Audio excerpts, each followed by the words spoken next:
Au nom du Père, du Fils et du Saint-Esprit, un seul Dieu, Amen. Que sa bénédiction repose sur nous, maintenant et pour toujours. Amen. Toujours pendant la période pascale, et en parlant des grâces de la résurrection, on ne peut pas passer sans parler de la liberté. Le Seigneur qui est ressuscité d'entre les morts, il nous a offert le gros don de liberté. Mais en fait, parfois on confond un peu et on ne sait pas ce que c'est la liberté. Que veut dire que je suis libre? Et est-ce que cela est contradictoire avec la volonté de Dieu?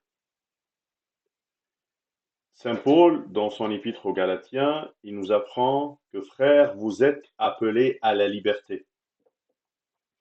Mais plein de questions se posent et plein de questions nous traversent l'esprit par rapport à cette liberté et ce que Dieu fait dans ma vie.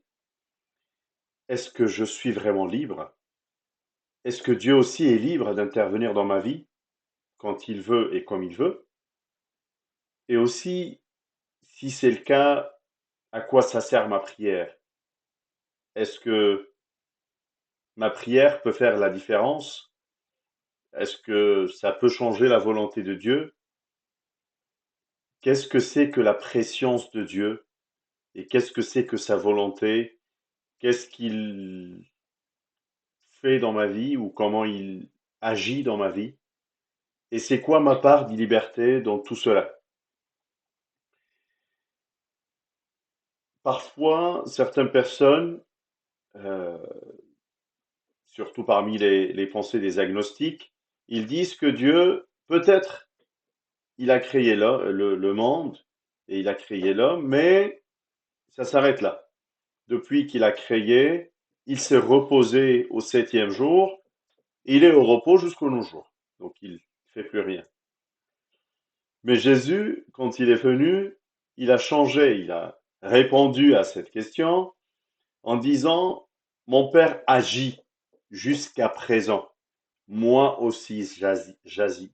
Donc il répond à ce doute et cette question. Est-ce que Dieu, il continue à s'intéresser à ce monde, cette créature, ou bien il l'a créé et puis tout le reste, c'est l'invention de l'homme? Mais le Christ, Jésus, dans Jean 5, 17, nous dit bien, non. Dieu, il agit jusqu'à présent. Et moi aussi, j'agis. S'il agit, c'est qu'il a un plan. Mais c'est quoi le plan de Dieu? Et c'est quoi le plan de Dieu pour moi?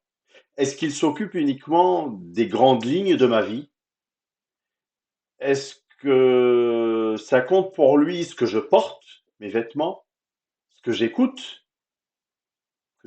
de la musique, des bonnes paroles, des mauvaises paroles? Est-ce que ça compte pour lui ce que je mange? Si je mange, quelle nourriture? Est-ce que je jeûne pas? Est-ce que ça compte pour lui ce que je travaille, ce que je fais dans la vie? Est-ce que ça compte pour lui ce que je vis, mon quotidien? Est-ce que moi, je compte pour lui? On a besoin de savoir et de comprendre cette relation et ce lien entre ma liberté et sa volonté. On va essayer de rentrer dans tout ça et chercher les réponses à ces questions. D'abord, on doit comprendre c'est quoi la volonté de Dieu. Qu'est-ce qu'il a dit de sa volonté dans la Bible?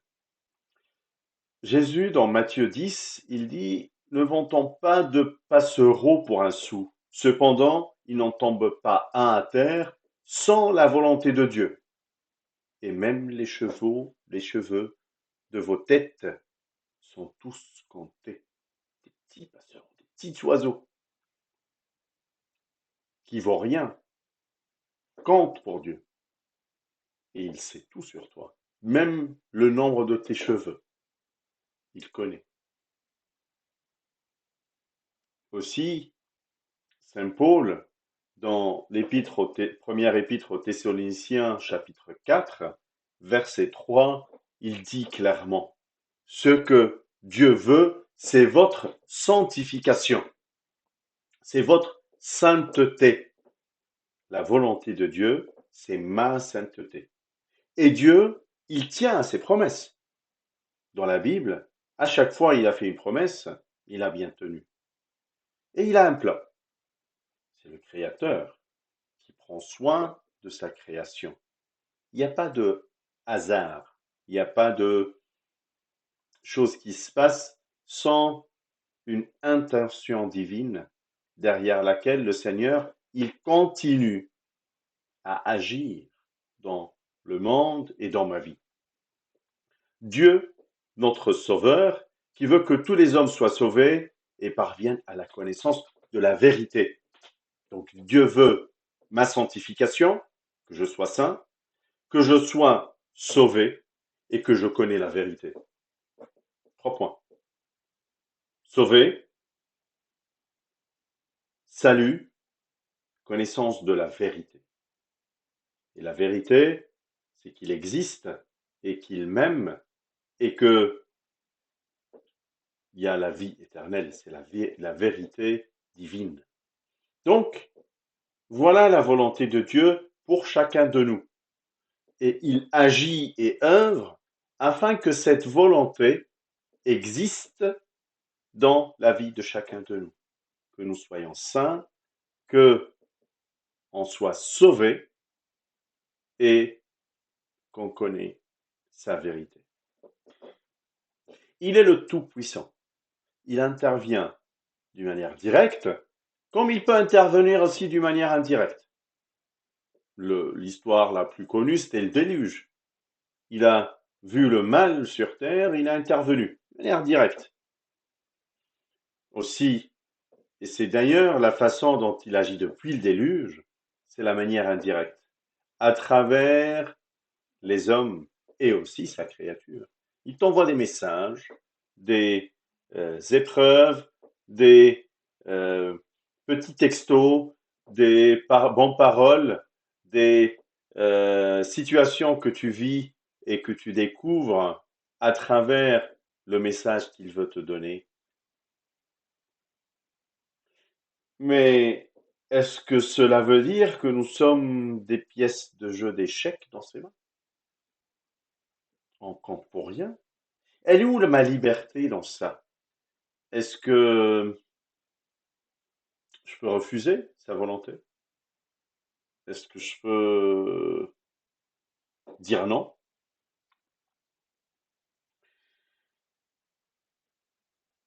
Est-ce qu'il y a du jargon qu'on peut utiliser?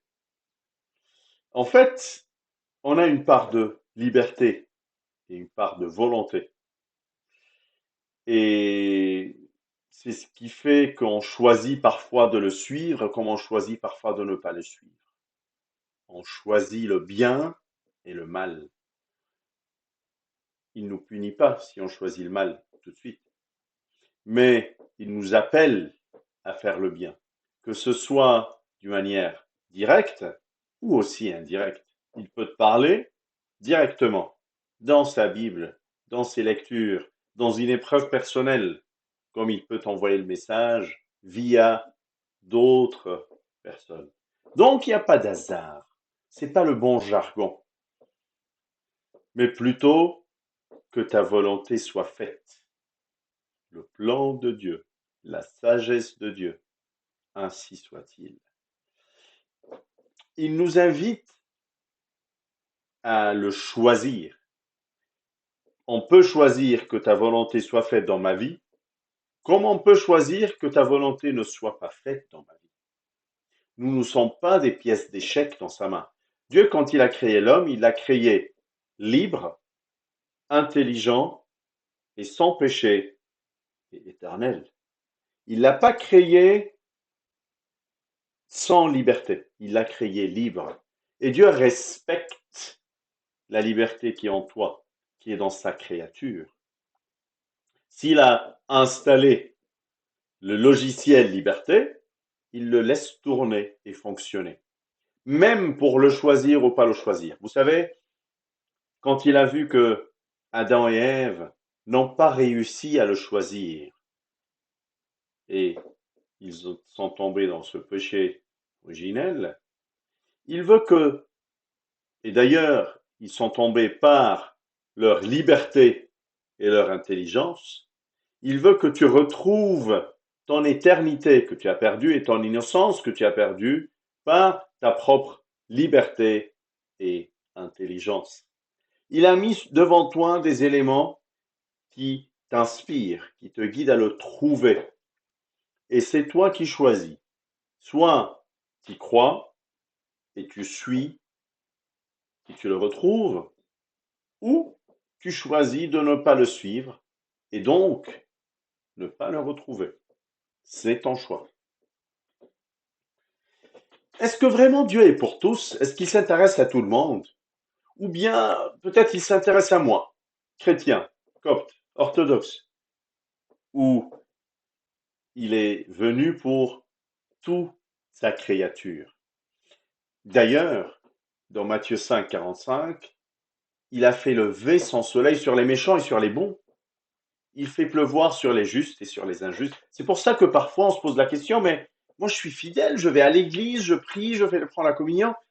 J'ai pas réussi à l'examen.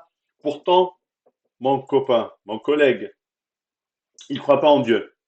Il ne fait pas tout ce que je fais. Et il a réussi. Peut-être que j'avais tort. Mais attends. La justice de Dieu fait que chacun récolte les fruits de son travail. Et quand il fait lever le soleil, il est pour tout le monde. Quand il y a la pluie, c'est pour tout le monde. Après, c'est chacun qui choisit.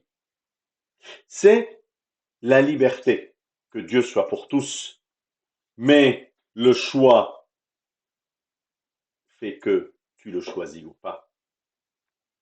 Dieu régit, il gouverne le monde par les lois et non pas par les miracles. C'est saint Augustin qui nous attire l'attention. Et d'ailleurs, quand on voit les miracles que Jésus a faits pendant les 3 ans de son service sur terre et les 3 ans de sa vie pendant lesquels il a fait les miracles, il a dit les serments, les paraboles, il a travaillé pour nous transmettre son message. Il a fait les miracles de multiplication des pains et des poissons 2 fois. Mais il aurait pu dire tous les jours, allez, le repas est prêt, venez manger. Prenez à boire, je vous ai préparé. Mais ce n'était pas le cas. C'était l'exception et pour des messages spirituels et non pas pour des messages corporels. L'objet, c'est pas le miracle, mais c'est ton salut. Et Dieu, il a des lois qu'il a respectées, même les lois qu'il a données concernant les rites juifs. Quand il a guéri les lépreux, il leur a dit, allez, montrez-vous au prêtre. Mais c'est toi le grand prêtre. Mais non, je respecte la loi. Le lépreux guéri, il doit aller voir le prêtre et qu'il l'examine pour annoncer sa guérison selon la loi que j'ai donnée. Il a toujours respecté les lois de sa créature et aussi ses lois spirituelles données à son peuple. Jésus a respecté les lois naturelles, sauf que quand cela implique son plan divin pour nous sauver, il est intervenu par le miracle pour te sauver. S'il y a un message spirituel que le miracle te porte, il ne va pas hésiter à le faire. Mais s'il n'y en a pas, le choix spirituel domine le choix corporel. C'est pour cela qu'on peut répondre maintenant à la question pourquoi un malade est guéri par un miracle et non pas l'autre. Quand il était à côté aller voir le paralytique qui était assis depuis plus de 38 ans, combien de malades étaient présents à côté de lui? Mais pourquoi il l'a choisi? Pourquoi il est allé le voir, lui, et pas les autres malades qui étaient autour? Parce qu'il y avait un message spirituel pour lui et pour le pardon de ses péchés. Dieu utilise parfois la maladie pour t'appeler au repentir. pour compléter son plan divin pour ton salut. Que ce soit la maladie ou le miracle, la vie comme la mort de certains proches, c'est des outils que le Seigneur utilise pour compléter son plan divin pour ton salut, pour que tu sois saint et pour que tu connaisses la vérité. Les trois éléments de sa volonté. Que tu sois sauvé, que tu sois saint et que tu connais la vérité. C'est la volonté de Dieu. Mais donc je peux déduire que ma prière n'a pas d'importance. Il a un plan, il n'y a pas d'hasard, il sait ce qu'il fait, il agit, point. Donc moi, j'ai pas un rôle, hein. Moi, je subis. Ma liberté, c'est de lui dire que ta volonté soit faite. Donc moi, j'ai plus rien à faire. Non. Même dans le plan de Dieu, tu as un rôle. Ta prière est très importante. Jésus leur a adressé une parabole pour montrer qu'il faut toujours prier et ne point se relâcher. Dans Luc 18, 1 à 8. Il a invité ses disciples à le prier. Quand vous priez, dites Notre Père qui es aux cieux. Donc, c'est un commandement, c'est une loi, la prière en soi. Parce qu'il veut que tu lui parles, que tu communiques avec lui, que tu l'invites à faire ci ou ne pas le faire. Parce qu'il veut t'offrir un cadeau, mais il te demande est-ce que tu le veux ou pas. Tu as le droit de refuser. Il veut t'offrir plein de cadeaux, plein de bonnes choses, mais il attend de toi comment tu aperçois ce cadeau. Est-ce que tu le veux ou pas? Tu veux le salut ou pas? Tu veux le pardon des péchés ou pas? C'est toi qui décides d'aller voir le prêtre pour te confesser comme tu décides de ne plus jamais le voir. C'est toi qui décides d'aller prendre la communion comme tu peux décider de ne plus aller la prendre. C'est toi qui décides de vivre ces sacrements comme tu peux décider de ne plus les vivre. C'est ton choix et c'est ta liberté. C'est ta prière. Tu choisis de lui parler ou tu choisis pas de lui parler. Mais ta prière, il en est attentif. Il écoute. Dans l'histoire de Tobie, il a dit à Tobie, le père, dès que tu as commencé à me parler, j'ai mis en place un plan. Dès que tu as levé le cœur pour me demander le salut de ta maison et de ton fils, j'ai commencé à mettre un plan. Et je l'ai mis jusqu'au bout. J'ai envoyé mon ange. Il l'a accompagné dans son voyage. Il lui a trouvé la femme de sa vie. J'ai œuvré et j'ai agi selon un plan qui répond à ton besoin et ta question et qui était pour le salut de toi, ton fils et ta maison. Et moi, je vous dis, demandez et l'on vous donnera. Il est juste. Pourquoi il a dit ça? Cherchez et vous trouverez. Frappez et on vous ouvrira. Mais comment tu vas frapper? Comment tu vas chercher? Comment tu vas demander sans la prière? Quiconque demande reçoit. Celui qui cherche trouve. C'est une promesse. Et l'on ouvre à celui qui frappe. Frappe avec véhémence. Frappe avec envie. Cherche avec volonté. Et il est là pour te répondre, t'ouvrir et te trouver. Même si je n'arrive pas à comprendre, prier est une nécessité. Parfois on dit, mais je participe à la messe, je comprends pas tout et j'arrive pas vraiment à tout suivre, mais ta prière est une nécessité. Elle est la clé. Si tu veux ouvrir la porte des cieux, il n'y a qu'une seule clé, ta prière. Il est la porte et le chemin. Il t'a ouvert la porte, il t'a montré le chemin. mais il te laisse une petite clé dans ta poche. Tu l'utilises ou pas, c'est ton choix. Sans prière, le plan de Dieu pour toi, parfois est ralenti. Parce qu'il attend que tu le demandes. Je veux te donner, mais j'attends que tu demandes. Tu te transformes en une pâte sèche sans prière, difficile à travailler et embellir.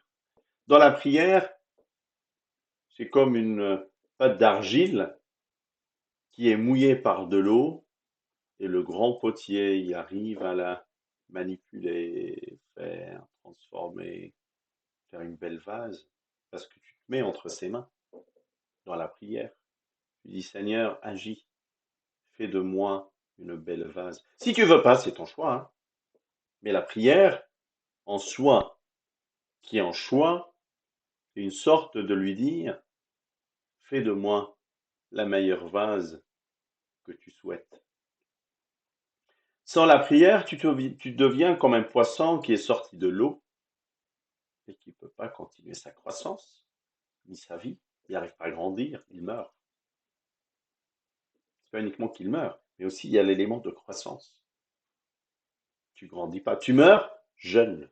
Tu meurs jeune dans la foi. Mais tu grandis dans l'eau, dans la prière. Tu apprends dans la prière et tu reconnais la vérité. C'est un élément de volonté de Dieu, oui, mais c'est toi qui le choisis ou pas. Jérusalem, Jérusalem, qui tue les prophètes et qui lapide ceux qui te sont envoyés. Combien de fois ai-je voulu, c'est Dieu qui parle, Jésus, rassembler tes enfants comme une poule rassemble sa couvée sous ses ailes. Et vous ne l'avez pas voulu. Et j'ai subi. Donc j'ai suivi votre volonté. Vous n'avez pas voulu, vous n'avez pas voulu. Voici votre maison vous sera laissée. Parce que vous avez choisi de ne pas rester dans la lumière avec moi. Si tu choisis de nettoyer ta maison, elle sera propre. Mais si tu choisis de ne pas la nettoyer, logiquement et naturellement, elle ne sera pas propre. C'est ton choix. Si tu choisis de laver tes vêtements, ils seront propres. Mais si tu choisis de ne pas le faire, ils seront sales. C'est un choix. Combien de fois ai-je voulu que vous soyez propre, que vous soyez saint, et vous n'avez pas voulu. Combien de fois j'ai voulu vous transformer, mais vous n'avez pas accepté. Donc, la conséquence, c'est une conséquence naturelle. C'est pas Dieu qui détruit, mais c'est ton choix qui fait que c'est une suite logique. Dieu respecte la volonté de l'homme et ne l'oblige pas à accepter ses cadeaux. Combien ai-je voulu que tu n'as pas voulu? Combien ai-je voulu que tu viennes, que tu pries, que tu lèves ton cœur, que tu me parles, qu'on ait cette relation intime, mais tu n'as pas voulu. Ta prière témoigne que tu acceptes sa volonté. Si tu arrêtes de prier, c'est que tu refuses sa présence. Tu veux plus de lui. Tu veux plus lui parler.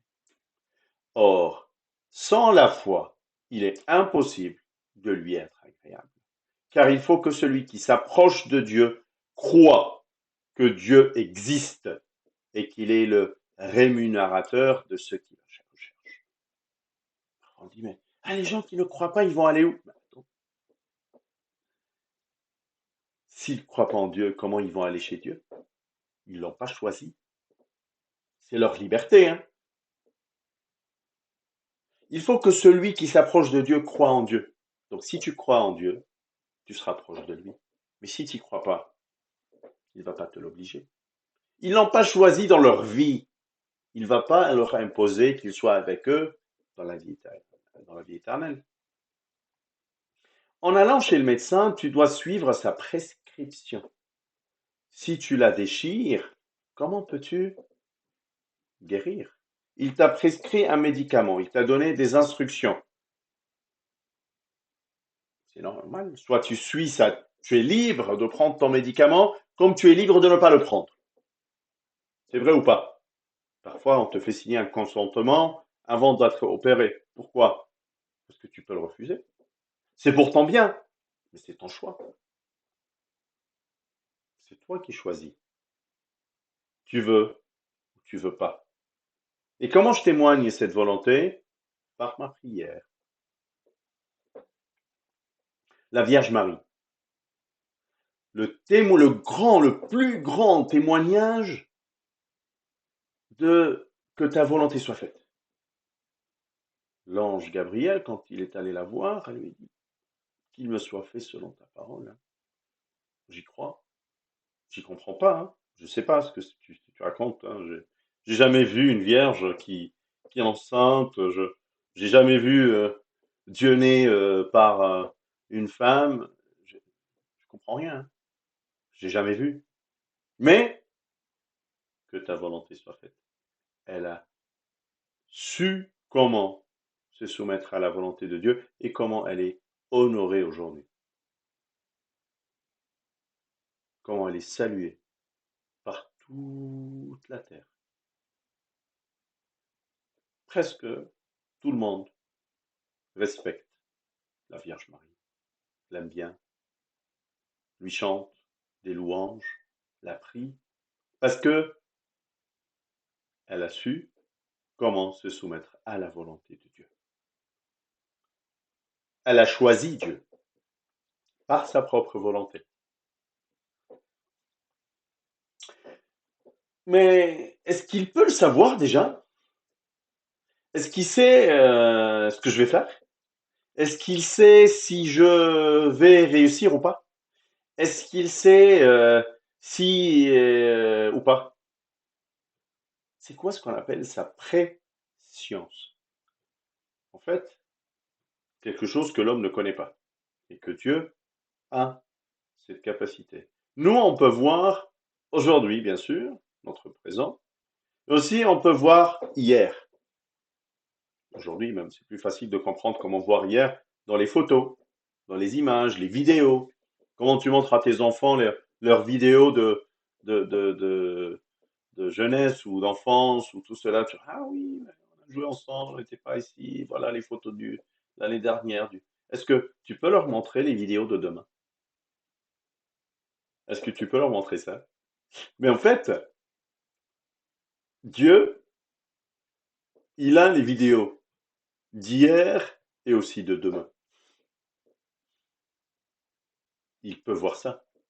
C'est exactement comme si tu regardes un match de foot qui a été joué la semaine dernière et tu connais le résultat, mais ça ne t'empêche pas de supporter ton équipe préférée. Parce que c'est mon équipe préférée, je le supporte, mais je peux rien faire. Si tu es même l'entraîneur de cette équipe-là, est-ce que tu peux changer le résultat?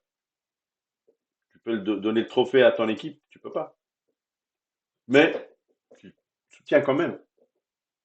Je suis en ses côtés, mais je peux pas changer parce que ils ont choisi de marquer un but comme ils ont choisi de ne pas le marquer. Ils ont réussi à le faire comme ils n'ont pas réussi à le faire.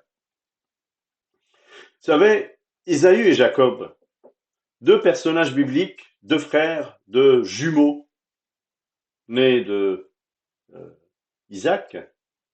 Et la logique, si on réfléchit à l'histoire, mais Jacob, il a volé, il a triché pour avoir le droit d'aînesse.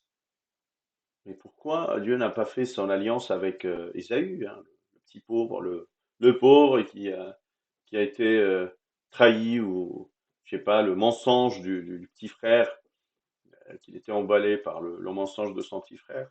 Pourquoi Ésaü n'a pas été l'élu ou la personne avec qui Dieu a fait son alliance? Parce que Dieu, par sa préscience, par le fait de pouvoir voir deux mains de Ésaü et deux mains de Jacob, il a vu le repentir de Jacob.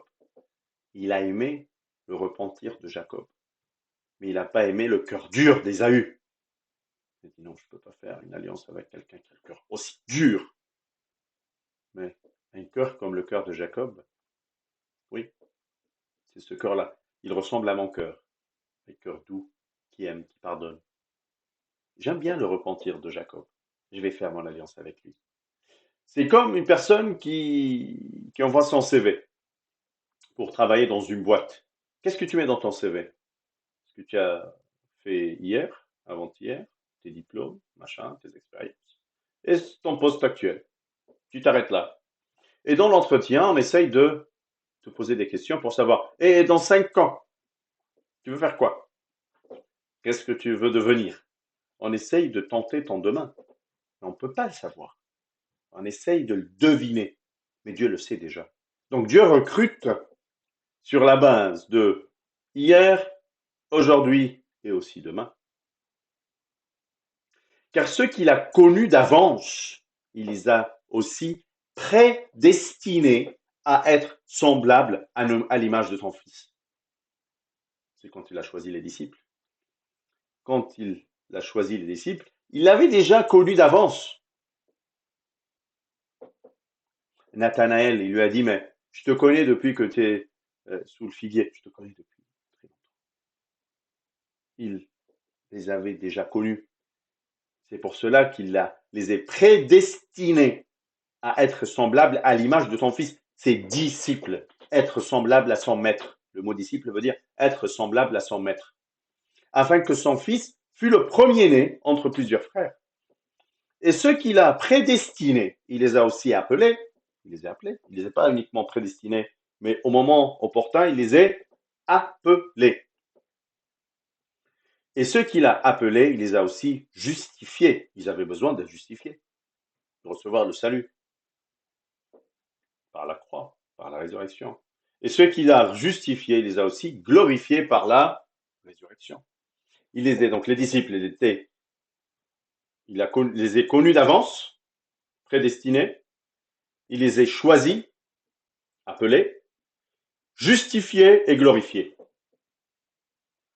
Voilà comment il a fait avec ses disciples. Et Judas, est-ce qu'il savait déjà qu'il allait le trahir? Oui, il le savait. Mais pourquoi alors il l'a choisi? Pour témoigner de la liberté de choix qu'il est venu pour tout le monde, qu'il a choisi tout le monde. Et Judas, il était un homme bien.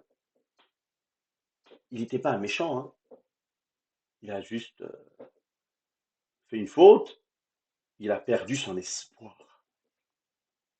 Et à travers Judas, maintenant, on sait ce que c'est le salaire de perdre l'espoir. Donc, il avait un rôle important dans ton salut et mon salut. Il avait le choix de le suivre ou pas. Mais il s'est trompé. Et il a perdu sa chance de repentir. Il aurait pu faire comme Pierre. Saint Pierre, il a regretté ce qu'il a fait, mais il n'a pas cherché à perdre sa vie. Vous voyez, il ne s'est pas suicidé. Mais s'il sait tout, hein, mon choix, il est où ici? C'est compliqué maintenant. Il a tout, Dieu, là, ici. Il a un plan, il a une préscience, et moi, mon choix, il se cache où dans tout ça? Comme je vous ai dit, hein, devant un match de foot, tu soutiens ton équipe préférée, mais c'est ton choix. C'est ton choix de marquer le but ou pas. C'est ton choix de réussir ou pas, de travailler ou pas. Tu as une part. Ta prière, elle a une part aussi. Elle peut changer. Elle peut apporter. Dieu, il sait, oui. Il a un plan, oui. Mais toi, tu peux choisir de changer. Tu peux le choisir à n'importe quel moment. Et en ce moment-là, tout change. Sa préscience ne veut pas dire qu'il t'impose un choix. Il sait que, voilà, tu vas avoir tous les moyens et puis après, tu vas le choisir. Oui, il le sait, mais il t'a donné tous les moyens. Il est juste. Il a des pouvoirs qui nous dépassent. C'est pour ça qu'il est Dieu. Mais toi, profite de toutes les chances de vie que tu as, toutes les chances de repentir, parce qu'il est là, il écoute, il est là pour te donner le chemin qui mène vers lui.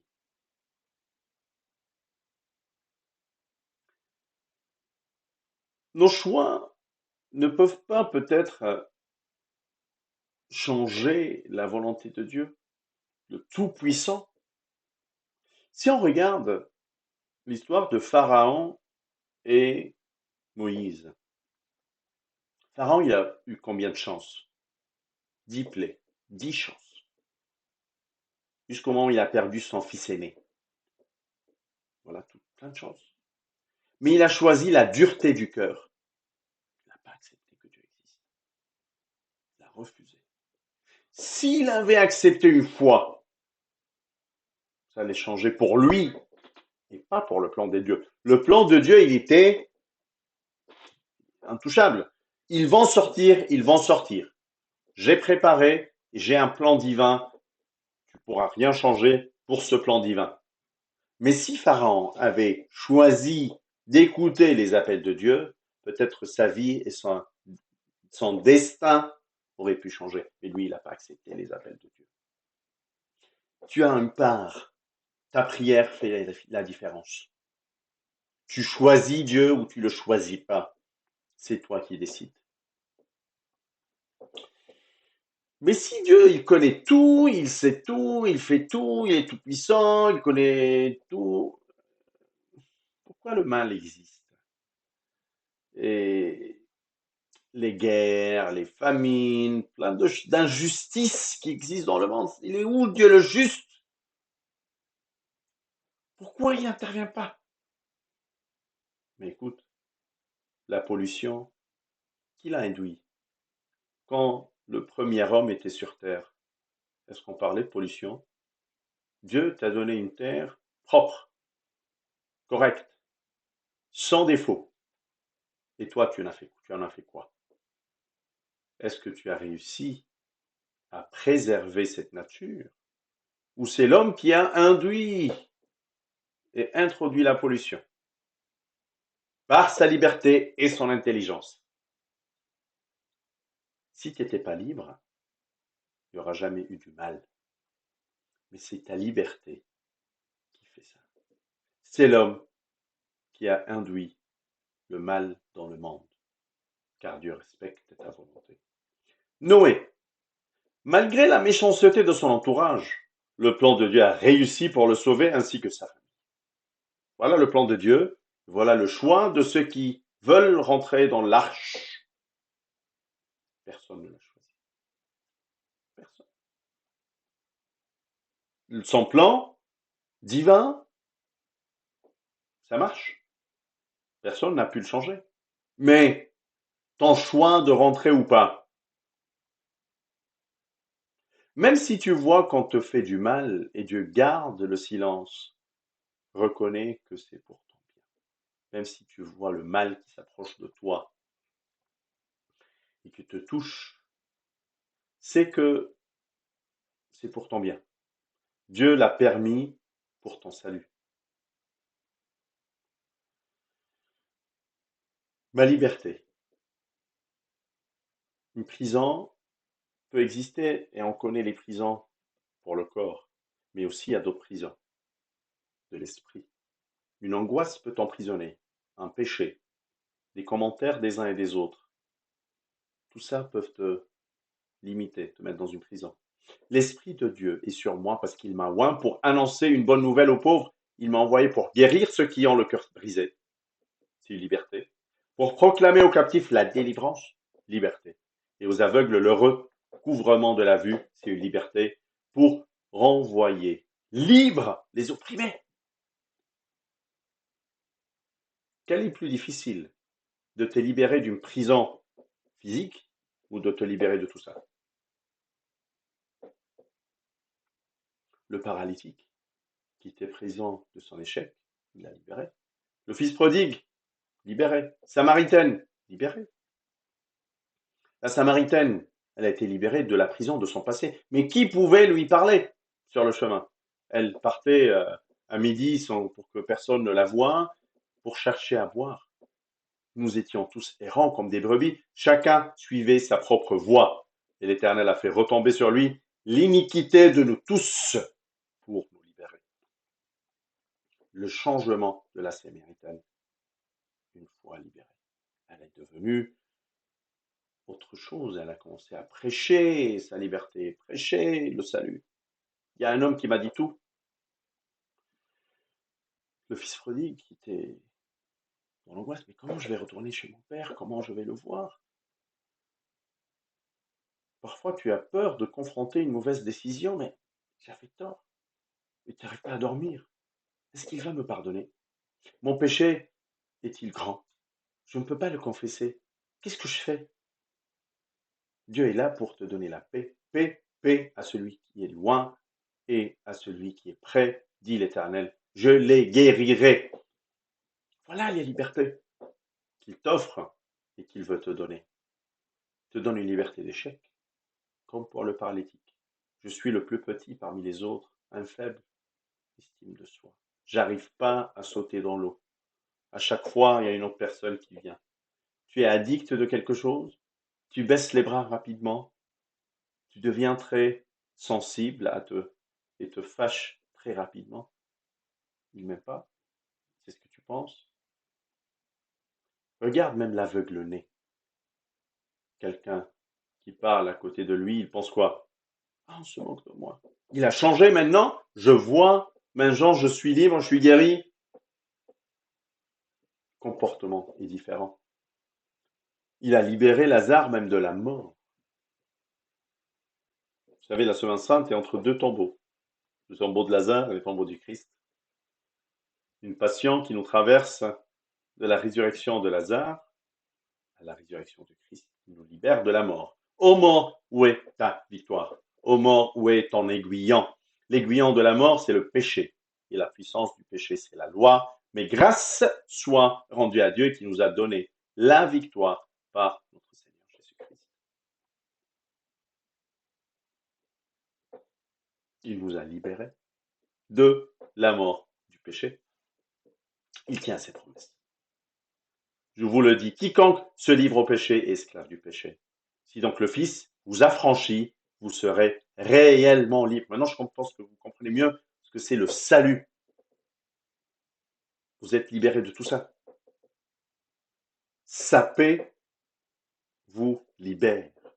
La grâce de Dieu vous protège de toute force du démon. Si tu es une Samaritaine, paralytique, Zachée, aveugle-né, fils prodigue, il te cherche pour te sauver.